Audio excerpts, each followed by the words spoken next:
Le intense piogge anche del mese di giugno, della primavera, che poi sono arrivate a ritornare in questo fine luglio, hanno creato anche delle questioni fitosanitarie, fungine, insomma prima peronospora e adesso ci sono delle preoccupazioni su il grappolo che ha delle marcescenze e altre cose da gestire. Trattamenti fitosanitari adeguati, potatura, areazione della chioma e quando il vigneto è colpito da grandine, agire subito con interventi che possano ridurre i problemi per l'annata successiva.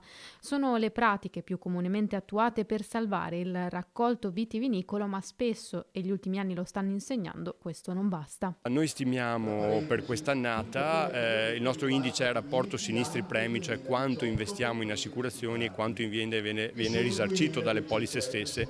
Valutiamo di avere un danno medio intorno al 60% sul nostro territorio. Che cosa vuol dire? Vuol dire che una percentuale significativa del nostro raccolto è stata interessata da danno. Danni provocati soprattutto dalla grandine che nel 2025 ha colpito prevalentemente la fascia pedemontana.